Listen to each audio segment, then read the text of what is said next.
Welcome friend, शिवाय master class coaching hub में आपका फिर से स्वागत है। ट्रिकी मैथ क्लास के अंदर आज मैं क्वेश्चन लेकर आया हूँ प्रॉफिट एंड लॉस के लिए। प्रॉफिट एंड लॉस, लाभ अथवा हानि, इसके लिए लोगों को काफ़ी क्यूरी है बच्चों की कि सर लाभ अथवा हानि तो हम निकाल लेते हैं, लेकिन कई बार परसेंटेज बेस, कॉस्ट प्राइस और कुछ पूछा जाता है तो वो हमें समझ नहीं आता था। उसके लिए मैं बेस्ट क्वेश्चन लेकर आया हूँ। क्वेश्चन को समझिए आप। सबसे पहले इसने बोला किसी वस्तु को उसके अंकित मूल्य से बेचने पर एक खुदरा, जो वो ये विक्रेता ही था, एक विक्रेता की 18% लाभ प्राप्त हो जाता है। यानी कि वस्तु को अंकित मूल्य, जो उसके ऊपर छपा मूल्य, उस पर बेचने पर तो 18% लाभ प्राप्त होता है। वह अंकित मूल्य पर भी 10% की छूट देता है।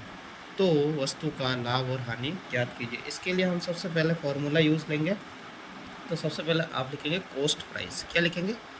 Cost price. ये हिंदी और इंग्लिश दोनों वालों के लिए हो जाएंगे। कॉस्ट प्राइस वो होती है जो उसके ऊपर छपी हुई होती है, जिसको अपन अभी क्या बोल रहे थे, जो अपन बोल रहे थे ना अभी, विक्रेता की जो लाभ अथवा हानि प्राप्त करने के लिए जो अंकित मूल्य, वो कॉस्ट प्राइस हो गई इसकी। फिर इसकी मार्केट प्राइस क्या है? M R P.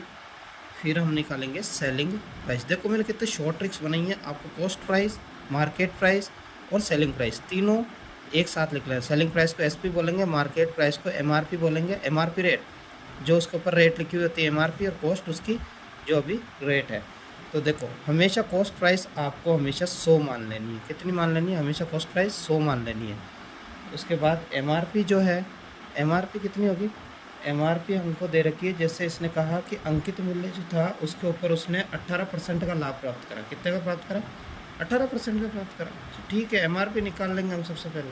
तो यह एमआरपी हमारी आ जाएगी 150। कितनी आ जाएगी? 150।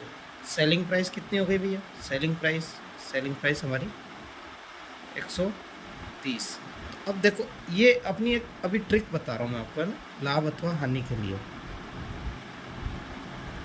तो हानि प्रतिशत के लिए तो सबसे पहले हम निकालेंगे। देखो कॉस्ट प्राइस कितनी है, इससे भी अपन को कोई मतलब नहीं है। अभी कॉस्ट प्राइस कितनी है? 100। कॉस्ट प्राइस 100 है।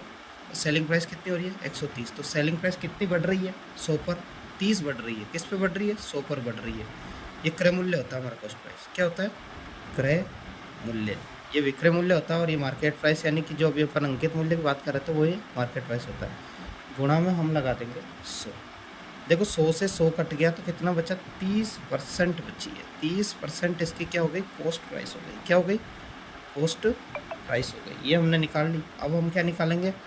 Percentage of discount. डिस्काउंट भी तो निकालना है भाई साहब। जब डिस्काउंट निकाल